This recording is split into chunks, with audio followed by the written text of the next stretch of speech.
Started playing Don't Think Twice for Capo 4. There's some cool voice leading in this song. The term voice leading refers to the way that the high notes feed into each other. You know, like these notes we're adding that aren't actual typical chord tones that then are in the next chord. So we'll be learning chords that are typical, like this C with G that lets us play all the bass strings. Then we've got G7, which is typical. At the end of that, he's going to put his first finger here, though. I'm talking about the first two things that happen in this song, which sound like. And then. So there in our G, I'm going, I'm here, then I'm here. So just left hand wise, like I'm doing this. Then I'm here, then I'm here. So maybe just pause, do that real quick. First two bass notes. 1, 2. We're very often going to be going low, high, middle, high. But yeah, first two bass notes, just 1, 2. Then we go 3 and 4 and. So there's some normal stuff. And once more, I would like you to pretend that that's a song unto itself. And be going, reminder, there's this concept downbeat, upbeat, and the positioning we're going for is, people will say, oh, you put your pinky here. That's really limiting. Only do that if it feels super intuitive, and this song would be fine. But for the types of music you like, we want to be able to mix in, like, kind of percussive concepts, or literally percussive concepts. But yes, let's pretend there's a song that goes.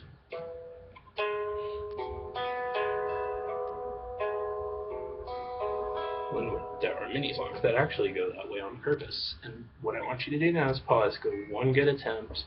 Don't, try to fight the temptation to want to see these fingers. It's all good. You can play totally arrhythmically, let alone trying to get it to tempo, and get good at that song that goes.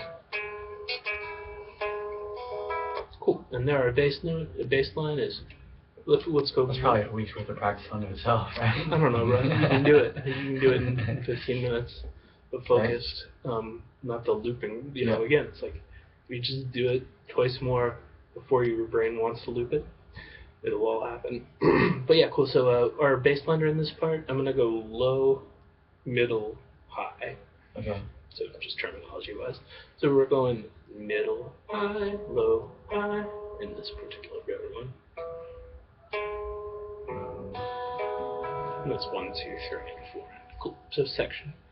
Now we get to G7, and it's actually going to be G7 is this chord with our first finger here, and like we said a second ago, it's going to I'm here, then I'm here, and this is going to have that hammer on. So first we just play some notes, and just get good there. Actually, pretend that this bass note at the same time thing isn't happening, and just make a little subsection that goes. Actually, bad news is right at the same time we do that hammer on, we've got our next bass note because we're going 1 and 2 and 3. So it'll fit. Try to, like I said in the lesson, try to think of as one thing you're doing with your whole body. Yeah. It's gonna sound like this and that and this, but that also sounds really cool while we're at it. So first bit, and then what remains is when we end up with that pickup anticipation of there, like we said, we're gonna go. So that whole bit.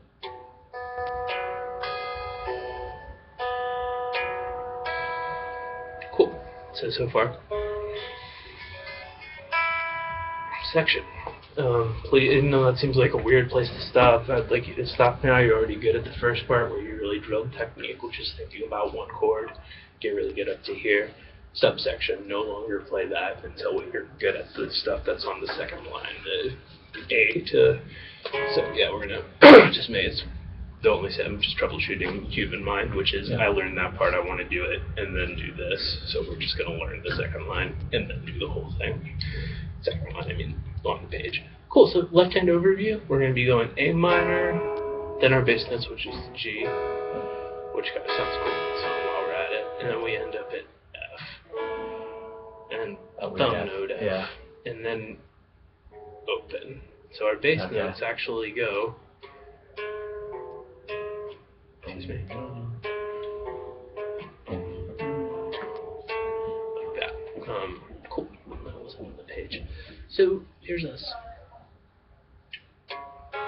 Excuse me. That's our A minor part. Here's this. So same thing twice, just different bass notes. Section. So. And then our F part goes. Rather. No, it's out back on its own, but there we go. So our bass line was. Which is pretty cool. So there. F on its own. Got a whole section. Excuse me. Great. So big section so far sounds like.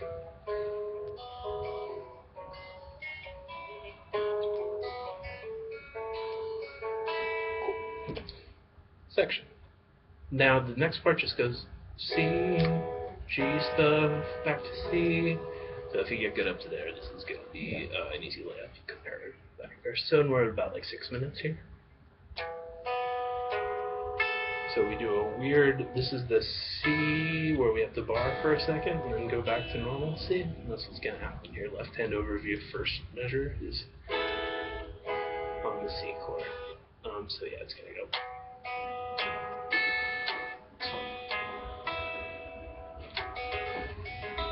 There we are, and that was just bing bing. And then we go back to our G7 where we play an identical thing to what we did the first time. Exactly the same thing from before. Flip that back up at the end. Cool. So that was that's a good bit. So rather.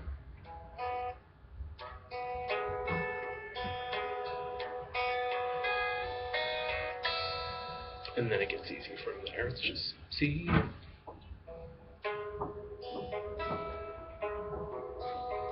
So you're home free if you get to the end.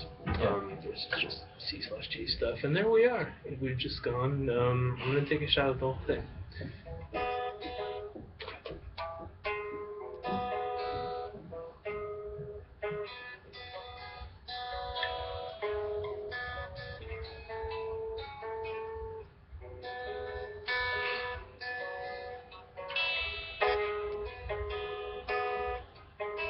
I think I put 85–90% of those notes correctly, but there you are. That's what we're doing.